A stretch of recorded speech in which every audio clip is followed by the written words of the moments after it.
Alright, what's going on guys? George here, and today we're going to be installing a new seat in the 240SX. So right now I'm sitting in the factory S13 seat, which my car has in the passenger seat. As you can see, it's got a nice place where you can put your racing harnesses right here.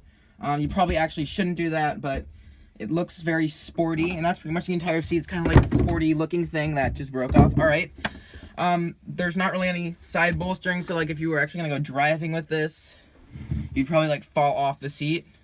You probably wouldn't, but it's just like... Alrighty. Yeet. So what I'm sitting in right now is a S14 seat, which someone at some point in this car's life has put in the driver's side. And this seat doesn't look like as race car seat as the passenger seat, or the factory S13 seat, but it actually has a lot better side bolstering, and it holds you in place a lot better. And this seat is great if you were just gonna like keep the car as a street car and that's all you're gonna use it for. It's a lot more comfortable. It has some nice support, and it's just a nice seat all around. But for us, that's not gonna work because we're making a drift car here. So what we have here is an NRG bucket seat. Now this thing's about $200 on eBay. It's pretty much one of the cheapest fixed back seats you can buy. Now this seat is pretty nice. It has some nice bolstering to it, and it's probably going to be pretty safe. Now on eBay you can go out and buy a set of 2 seats for like $200, and you're like, yes, I have racing seats, but these are like the reclinable type. And on these really cheap reclinable seats, if you were to get in an accident, odds are those things aren't very strong and it could just completely crush in, destroy your spine. You don't want that. So pretty much any fixed back bucket seat you get, you'll be good with. Obviously, if you get a higher end model, it's obviously going to be a little bit stronger, but for our purposes, this seat is perfect. So as for seat rails, I decided to go with a slider for the driver's seat because I just want to have the adjustability of being able to move the seat forward and backwards. So what I got here is a Circuit Sport seat rail for the 240SX. It mounts the seat in a similar place to the low-mounted Bride seat rails, but it's a little bit cheaper, so I decided to go with this one. This was $170, which is still pretty expensive, but for what you're getting, it's a pretty good deal, I think. So just opening up the seat rails right now. Oh, that's not gonna work. Okay. Seat rail. Another seat rail. Some things, I'm not 100% sure what that is, probably to mount the actual rail to the seat.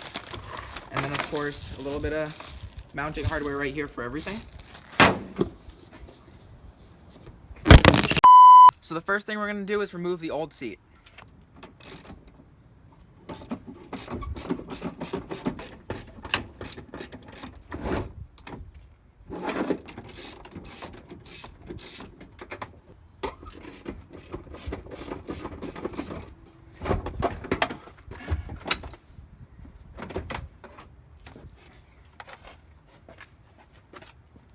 Now we're going to go ahead and pull the brackets that came on the seats off and throw on the ones we got with our seat rails.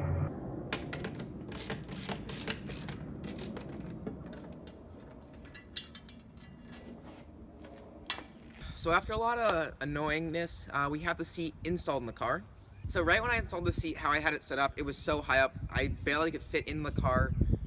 Like my head almost touched the ceiling. With the helmet on, there was no way. So the seat is as low as possible. I could get it with the brackets that I have. And my helmet fits in the car, like when I'm wearing it, helmet on the head, I can sit in the car, I can move my head around a little bit, and it doesn't hit anything, so that's good. But it does seem like the seat is mounted pretty high. Now people say the seat rails that I have are very similar to the Bride seat rails that mount the seat like really low, like pretty much the lowest you can get them with an adjustable seat rail. And I mean, I'm about 5'11", 6 feet tall, and I fit in with the helmet all right. It's not great, but it's gonna work. Now the best option would really be just to get a bracket and just bolt the seat to the floor, and it wouldn't be able to move, and that would sit the seat down a little bit lower. But I want to have the ability to adjust the seat, so I'm gonna stick with the slider. So just sitting in the seat now, you can see I have a little bit of headroom with the helmet on.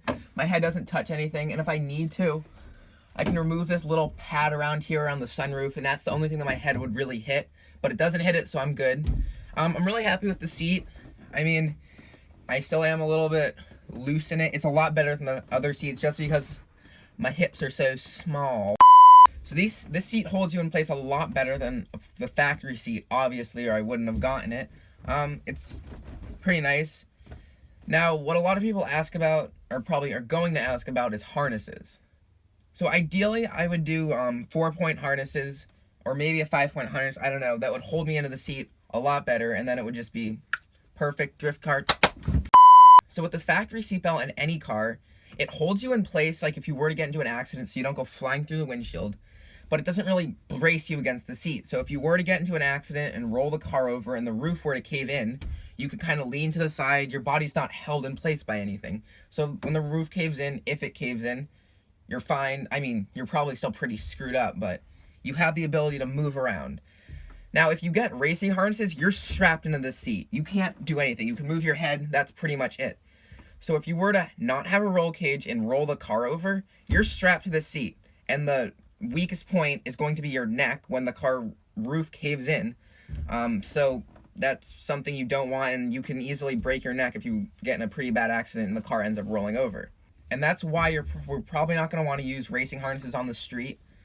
Unless we had a roll cage, which we obviously don't because there's like no roll cage in this car.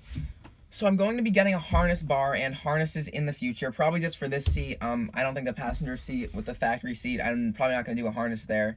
So I'm going to do the harness bar, and I'll pretty much only use the harness when I'm on a racetrack, when I pretty much know there's no possibility of me rolling over. Just because the tracks I drive at and I'm going to drive at, there's really no possibility of rolling over. There's always like, this thing happens, that happens, you hit this thing, you go flying up. But like, there's the tracks I'm going at and the speeds just aren't that high, so I'm not really worried about rolling over. And then obviously on the street, I'll just use the factory seatbelts in the car and we should be good to go. So if you did enjoy the video, make sure to subscribe, make sure to like the video, and I'll see you soon because we're going race car driving pretty soon, and we like